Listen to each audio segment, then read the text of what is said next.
Okay, everyone, this is Russ Condi with Club Benchmarking. How are you all? I appreciate everybody joining us today. I'm on from Club Benchmarking, and I've also got Terry Finan on, who's going to keep me honest in case I forget any of the items around housekeeping, and also is going to help us out with questions at the end. So I've got everybody, supposed to have everybody on mute because we've got quite a few folks on the webinar today, and obviously if everybody's microphones are open, it becomes pretty tough to manage. So I've got everybody muted. There is a chat box on the GoToMeeting control box on your screen, you should see. And so there is a place to enter in questions. That's probably the easiest way. We can unmute you if it's something we have to get you on verbally. But any questions you have along the way, feel free to put those in the chat box, and then Terry can pass those on to me, and we'll do the best we can to answer them. This is actually the third in our Fast Fact webinar series. We've had a lot of fun doing them. We're still planning on doing them every month, trying to make the topics pretty relevant and topical. This one's a little bit different. The first two we did were more around financial aspects. The first one was around dues, and the second one was around food and beverage. They were very analytical, numbers oriented. This one's going to be a little bit different. It's a little more, a little softer, if you will, not so mathematically involved. And it's more about not so much ratios and metrics and KPIs, but a little bit more information about what people are actually doing. And then obviously in your own clubs, you can decide, how much you might match, against what other folks are doing or not. So I think it'll be interesting. I think it's a view that is hard to get unless you have a big database like Club Benchmarking. So hopefully everyone will find it fairly interesting.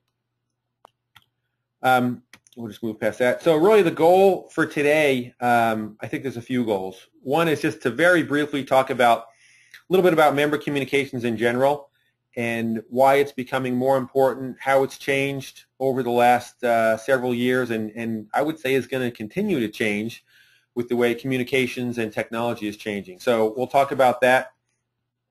We're going to look at the various communications tools that people use and sort of how they're measuring themselves. We're going to look at, I did want to give a little bit of differentiation, and I thought one interesting way to look at it would be to look at how what big clubs are doing versus what small clubs are doing for the same set of questions.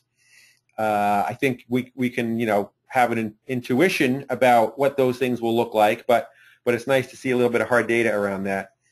And then finally, we'll just go through a few conclusion comments and then look at questions from the group.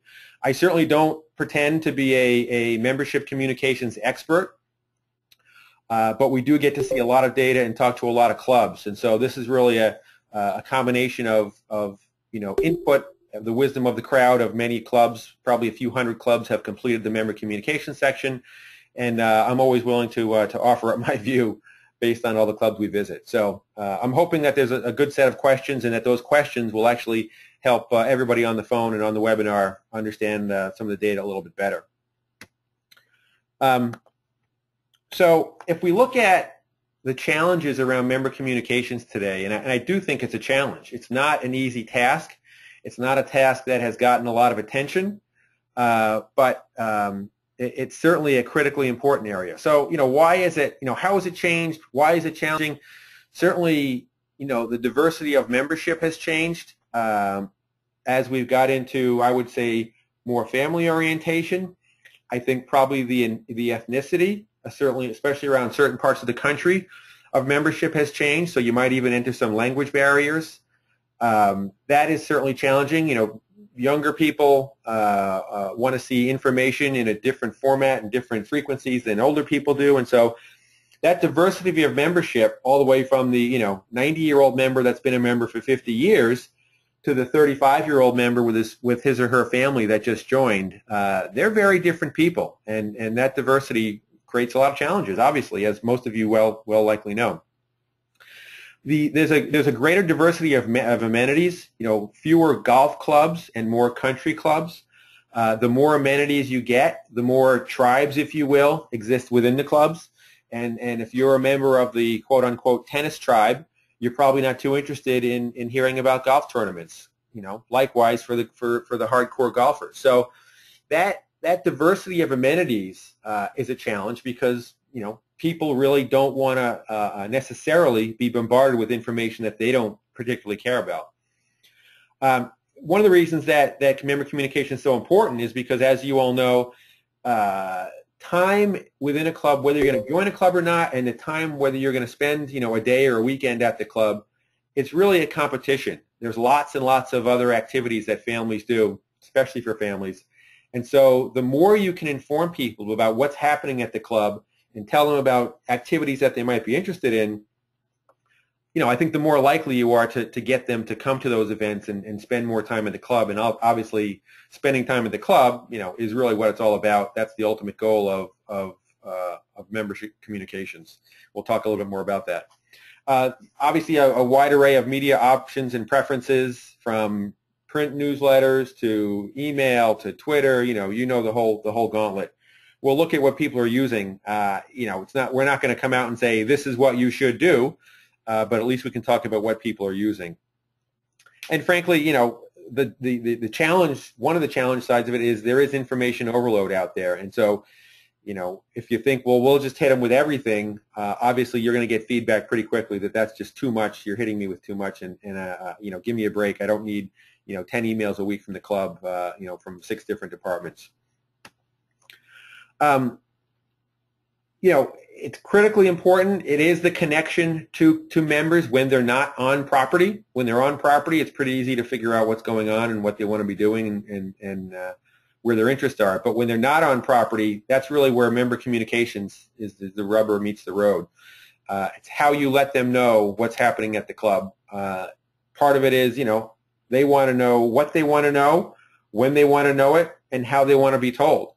Not easy to do. When you think about those 3 different circles and all the different permutations that can exist within those. Certainly there's no chance of accomplishing the what I want to know, when I want to know it, and how I want to be told. There's no chance of accomplishing that if the club doesn't have, the intent to try to solve that riddle, the planning and the budget and the resources to go after it. And obviously there's a wide range of capabilities that are out there versus small clubs versus very large clubs. But regardless of where you are on that spectrum, if you don't make an effort to try to match the needs with the tools and the process, you really have no shot at it.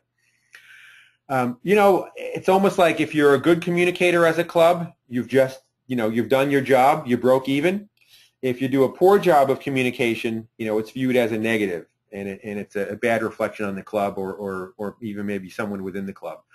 So it's kind of a thankless job. It's an expectation, but you do have to, make your best shot at doing it well. Otherwise, it's something that people in the club start talking about, and it becomes a source of dissatisfaction for the club. Where does this information come from? Just a minute on this is obviously all right out of the club benchmarking database.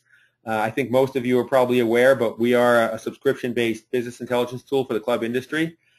We, as many of you know, we are also the data gathering tool for CMAA. So all that survey effort that CMAA does goes right into the club benchmarking database and is used as background data for our subscribers and for a lot of the reports that we write.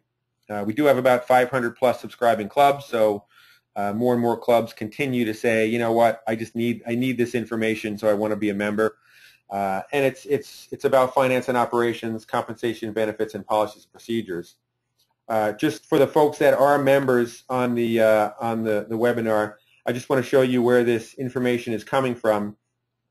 When you log in as a member, you'll see the 3 main areas: finance and operations, comp and benefits, and policies and procedures. Everything we're looking at today is in the policies and procedures area. In fact, it's specifically under member communications. So you're able to go in there, and obviously if you haven't entered your data yet, enter your data and run comparisons and set filters against other type of clubs, and you can compare this information just like you can course maintenance expenses or food and beverage, labor, or all those myriad of other things. So I just wanted to give you a little quick flavor for where that came from. This section actually launched. We did a symposium at the request of the Country Club in Brookline, Mass, and about 20 other clubs were getting together and holding a little membership communication symposium. And frankly, we were a little bit light from that perspective in club benchmarking, and they asked us to help them out. So we built this section for them, and of course, then we decided to just launch it to the entire industry, if you will, so that everybody could benefit from that information. So that's where it initially came from. It's only been part of club benchmarking for about 3 or 4 or 5 months. So if you haven't been and take a look at it and you're a member, please do so. We have a lot of slides to go through today. We're not going to spend a ton of time on each one. We're going to sort of look at what's for every metric. What is the industry doing? What are big clubs doing? What are smaller clubs doing? And so we're going to roll through a lot of them.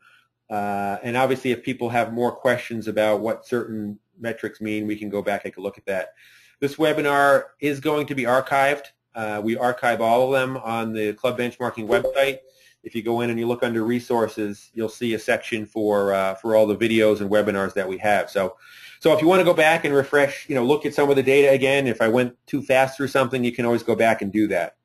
We are going to try to stick to, about a half hour. Maybe it goes to 40 minutes with some questions, but we do try to stick to the mantra of, these are fast facts and these are short but valuable presentations. So we're going to start rolling through the data now. The first thing we're going to just look at is, very basic. Does your club have a defined mission or goal regarding member communications? And this is all clubs. Basically, it's exactly 50-50. So half the clubs don't even have a defined mission and half do. Obviously, that is not the best scenario. And as we talked about earlier, if you don't have a defined mission or goal, it's hard to understand if you're really, hitting the mark. If we look at smaller clubs versus larger clubs, small clubs, it's basically 50-50, a few more no's and a few fewer yeses. And then if we look at large clubs, surprisingly, I would have thought there would have been a little more differentiation around this. But even the large clubs, it's basically 50-50 of who has a defined mission or goal regarding member communications. And I think this is something that if it gets raised up to the board level and senior management as, hey, this is an important function of the club, it's the touch point that we have to every single member, it really does warrant having a defined mission statement and goal. So my recommendation based on this data is that if in your club, if you don't really have a stated policy of what you're trying to accomplish and why it's important, that's probably good to bubble up to the surface and spend time talking about. We asked our communications managed at the club level or the department level. So if we a lot of times I'll skip through the all clubs and we'll just kind of look at small versus large. I think it's a little bit more interesting. So if we look at smaller clubs, basically it's pretty evenly distributed between it's managed at the club level and both. So club level means that there's a club level communication. Departmental level means that the food and beverage department, on their own accord decides to send something out, and then both says the club does a little bit of both. Obviously, you can imagine there's challenges around that, in the look and feel of the communications, in the way it's written, in the style, and it can look like 2 or 3 different clubs if you've got communications coming from the department. And what you'll see on small versus large clubs, basically at large clubs, I would say that both being 63% versus 40% says that, at large clubs, the departments themselves are going to tend to be larger. And so it does look like that in larger clubs, the departments do play a more significant role in communication. So there's club level, but both is certainly a significantly higher percentage. So, again, the emphasis there would be to make sure that the communication is not redundant and it's consistent in terms of style and I think in format and in strategy of what you're trying to accomplish. We ask, what are the top 5 goals in member communications? And if we look at the heavy hitters, not surprisingly, they're pretty much the same for small and large clubs. Increasing member value, increase event participation, member satisfaction, and increase club usage. And if we look at the top few on large clubs, it's basically exactly the same. One of the things I did notice was interesting was smaller clubs report that 20% of them use member communications as a goal to increase member feedback. and larger clubs only report that at 5%. So it's interesting. I think that tells me that larger clubs view that communication channel as kind of a one-way street. It doesn't mean they don't have other channels for feedback, but maybe at larger clubs there's so much going on that they really view it as an outbound communication and not so much as a channel to bring feedback in. I thought that was an interesting differential. What methods do you use? So, I mean, you see a lot of the same, obviously email blasts, 100%. Basically every reporting small club uses email, website, 90%, print newsletters, electronic newsletters, the heavy hitters tend to be the same. I did make note of a few differences that I thought were interesting. So, smaller clubs is a very heavy reliance on that monthly electronic newsletter at 68%, and not so much on the weekly. So 25% weekly newsletter, 68% monthly newsletter. When you go to the larger clubs, it's interesting because you find it's kind of more even. About 40% use a weekly newsletter, about 50% use a monthly. So I think it's a function of the increased resources, maybe the increased amenities. They have a higher frequency, a weekly newsletter for many more clubs than than smaller clubs do.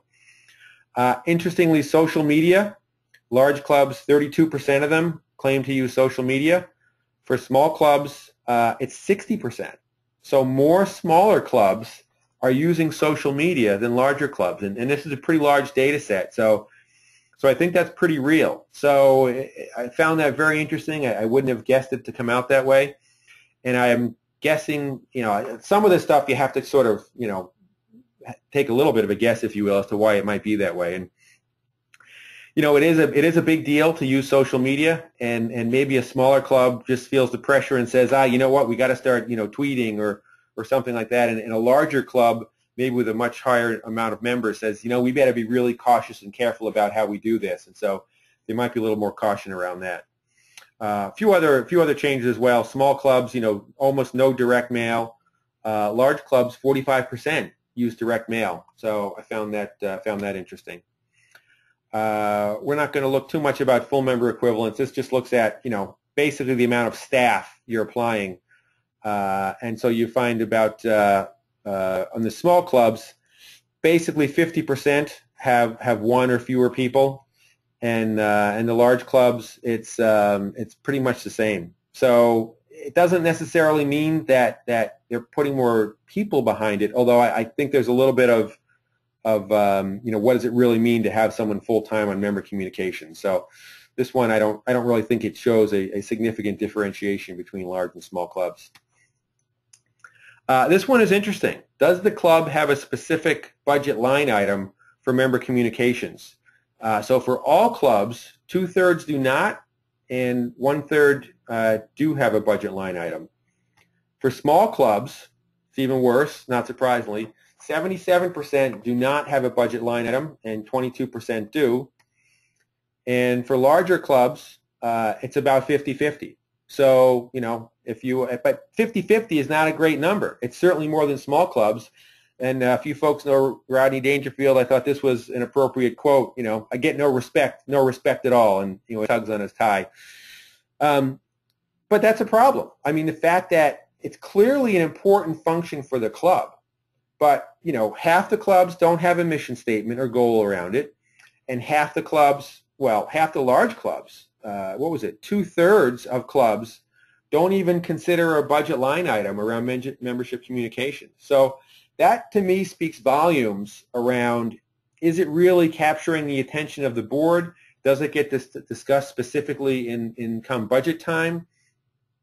As you know, this is different than membership marketing, where you're going after prospects. This is communications to your active members. So, to me, that do you have a mission or goal, and do you have a budget line item, really says a lot about the industry, and they're probably not really taking this seriously enough yet. Now, for the half the clubs that do have budgets, and missions and goals, that's great, and certainly that's a good start. But there's a long way to go. This should be a much higher number in my perspective. So then we asked, if there is a member communications budget, how much was budgeted for the coming year? And so that you can see there's a pretty big differentiation across all clubs. Anywhere from a few $1,000 all the way up to almost $200,000, and the median is right at about $50,000. So the median club that reported they had a budget budgeted about $50,000 for member comm. Small clubs, not surprisingly, it tops out around $30,000, and the median is right around $15,000. You're not going to do a lot for $15,000, obviously. And the larger clubs, you've got about a $90,000 median, and it trickles up pretty high to some, significant numbers. That clubs are putting some pretty real money behind member communications. They obviously view it as important to spend a few $100,000 on it. But I think the industry's got a long way to go, and I think we'll start generating some ratios around member communications budget, as a percentage of overall revenue. It's clearly a tiny, tiny number, but there's at least a way to reference, as a benchmark, how much you're spending. So, finally, there is no right number, but obviously having a budget does dovetail with meeting a mission, as we talked about. If we look at email, so obviously I would say probably 100% of clubs email their members as a means of communication.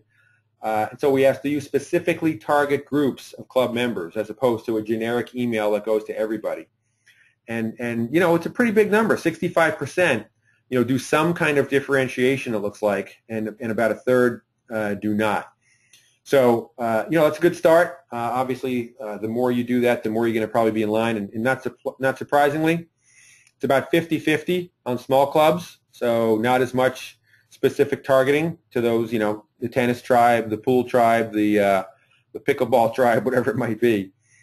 And large clubs, intuitively, about 3/4 of them do specifically target groups of clubs. So, not that this is an indication of best practices, but I think it's reasonable to say that the clubs with more resources, the larger clubs, are going to tend to be on the front lines a little bit of communications and how clubs should be communicating. It costs money to do this stuff, but I suspect over time, as tool sets get cheaper and as more clubs hire specific people with the goal of member communications, I suspect we'll see the small club data set start to look a little bit more like the large club. Of course, the large club will probably morph at the same time as well. So a little late on that one. Clearly, larger clubs do more targeting. How often do you email the members? So small clubs, basically 60%, say a few times per week. And interestingly, about 60%, a few times per week. And large clubs, only a third a few times per week, and about a third weekly. So I'm thinking that this is part of the differentiation, part of the preference management, but larger clubs appear to be actually emailing their clubs less frequently. They're doing it weekly rather than a few times per week, and I'm guessing that they're doing it in a more targeted fashion. So that's an interesting perspective I think everybody should be aware of. And amazingly, here's 10. I'm curious. 10% say daily, and small clubs 12% say daily. So in fact, now that I think about it, the club I belong to, I probably get a few a day, and honestly, I hit the delete button 90% of the time. Sorry to my GM if he's listening. Do you track basically effectiveness? Analytics, opens, community, popularity, number of clicks, things like that. Small clubs, 60% yes, 38% do not. Large clubs, again, not surprisingly, more do track those analytics. 80% track opens and popularities. So the conclusion there is large clubs do more tracking. Again, not a surprise, but probably a pretty reasonable goal to aspire to. Does the club ask members about their preferences? And specifically, we look at things like content preferences, personalization preferences, Communication frequency, we do not ask them at all. The medium, what do they want? Mobile, social, email. And so small clubs, just to look at a few references here, small clubs, content preferences 15%, large clubs 37%. So again, that's, do you want tennis information? Do you want golf information? Communication frequency, do you ask them how often you want to be communicated to? Large clubs 37%. Small clubs, they don't ask them as much, 22%. You've got 38% of small clubs saying we don't ask them at all about their preferences. They just get it blasted out to them. And at large clubs, that's only 26%. So clearly, the large clubs are asking people more about their preferences.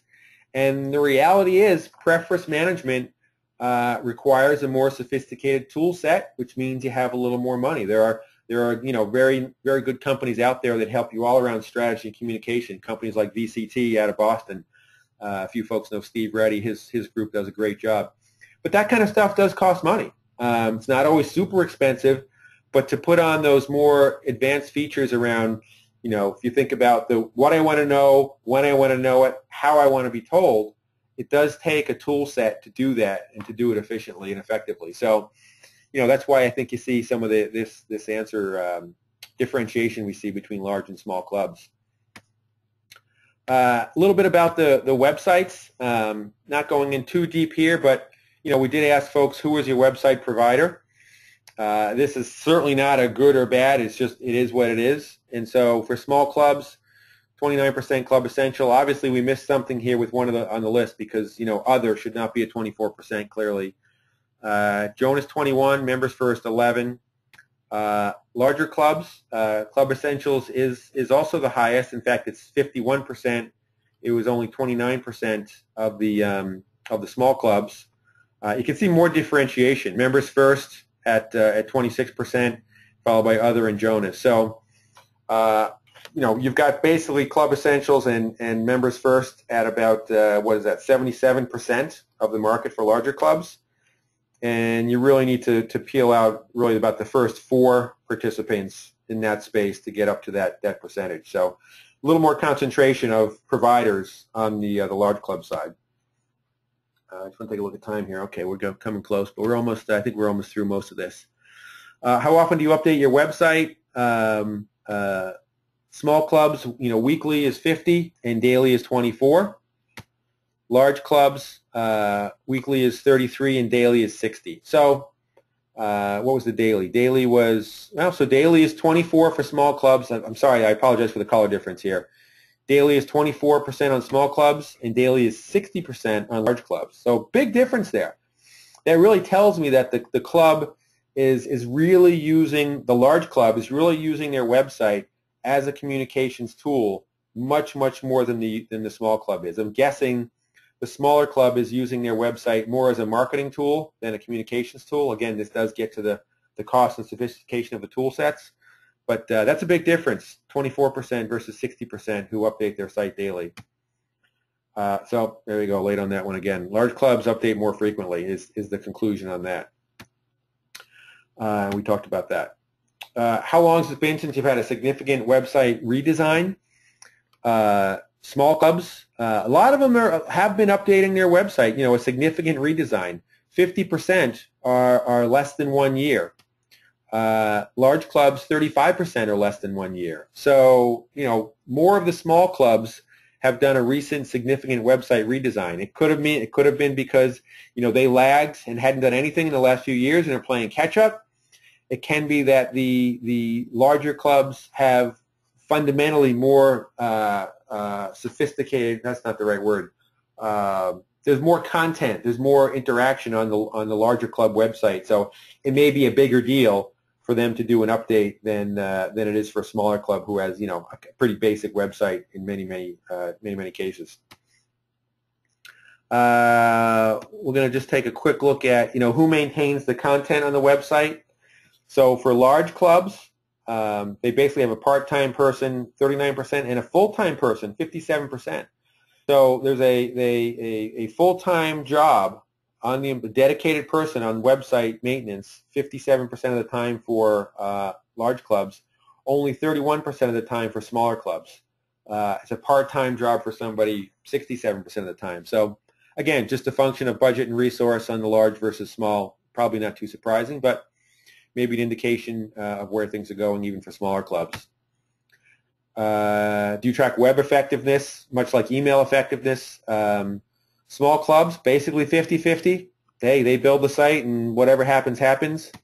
Larger clubs, clearly putting more time into web analytics and clicks, just like they were with emails. In fact, in many cases, it might be the same exact system, such that their tool that looks at email effectiveness also looks at website effectiveness. Does a club have a mobile optimized website? We're getting into pretty detail here. Small clubs, 50-50, yes, no. Large clubs, again, more resources. Hey, let's build a mobile optimized website so that people can be on their smartphone, on their iPad, on their Kindle, and go through and look at the site. And it's 50-50 versus basically 2/3, 1/3. So there's a pretty clear trend of larger clubs spending more money, having more sophisticated tools, and using those as an attempt to communicate with the preferences that the members are looking for. We're going to go through this very quickly. Which of the following does your club use for social media? Small clubs, Facebook 64%, and a third do not use social media. And this is consistent with the other question we had, which dovetailed into social media. Large clubs, 56% do not use social media. 35% do use Facebook, and 28% use Twitter. So, you've got the large clubs, again, I come to the same conclusion through a different question, which gives me more confidence that the larger clubs are not, whole hog jumping into social media. They're being a little bit cautious about how they approach that. Interesting. Who maintains the content on social media? We're not going to worry about that right now. We looked at what activities can a member reserve using an online system. I'm certainly not going to read through this. The top 5 tend to be the same: golf, tea times, dining, club events. The only difference is if you just generally look at the scale of this for the small clubs versus the large clubs, obviously large clubs have more amenities and more, and those reservation systems are tied to those amenities more than smaller clubs. So I think the larger club relies on the reservation system more than the smaller club. Not surprising. We looked at what reservation system do you use. Not going to get into this too much, but small clubs, Jonas, Club Essentials, Member First, 4 Ts pop out as the top 4, and pretty much the same, slightly different order: Club Essential, 4 Ts, Members First, Jonas for large clubs as well. So there's a pretty strong leaning on those systems, and that there certainly are others. But that seems to be the big players for the industry at least at this stage. So there is Terry is just reminding me through the chat box that before we get into Q&A, the next webinar, I don't have the date for it. Terry might be able to jump in and let us know, but it is going to be around strategic budgeting. This is not so much of a numbers webinar, but the next one is going to be quite a bit into the numbers. I think we're going to focus specifically on course maintenance. A lot of clubs that have fiscal year ends or even September 30 year ends are just going to be getting into the budgeting cycle. Okay, it's August 20th is the next webinar. So the next webinar is going to be a little bit of a deep dive into using club benchmarking, using the data around budgeting, and obviously for our members, it's great because whatever you run, whatever comparisons and reports you run, you always see yourself versus your peer set. So it's a nice way to very specifically benchmark and look at your club. But quickly, conclusions.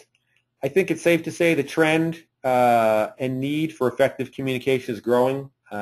People expect more, but they expect, again, what they want, how they want it, when they want it. And so that's the challenge that anyone tasked with member communications has to face. Clearly, it looks like large clubs are emphasizing it more than small clubs. Not surprising. It is to do it right, I believe. I think the data shows that it does take budget. It takes intent. You can't just, hand it to a person and say, okay, hey, you're in charge of member communications, but by the way, we don't have any money to spend, so, good luck with that. You really have to arm that person with what they need, and I think first, a lot of what this is about isn't giving you the answers. It's trying to help you ask the right questions. And so, one of the early right questions is, what are we trying to accomplish, and what tool set should we be using to do that? It is important. Clubs view it as important, and I think the data shows that more clubs need to set concrete goals and budgets around that. That concludes the the webinar part. If we want to have any Q&A, I don't know, Terry, if you have any questions, or if people want to put in questions. I know it's not as much of a number-oriented question webinar as some other ones we've done, but I'm certainly happy to answer any questions. So you can type a question into the chat box, or you can look up at your toolbar and there's a little microphone button. If you click that microphone button, you would be unmuting yourself and you can ask live. I am not seeing any questions come in yet. I will be following up with an email. Yeah, feel free to email us with any questions, rcondi@clubbenchmarking.com. We'll be happy to help you out. Obviously, if anyone is interested in subscribing, if they don't already, you can go to clubbenchmarking.com and take a look. And with that, we'll close it down, and thank you very much. I really appreciate everybody joining us today.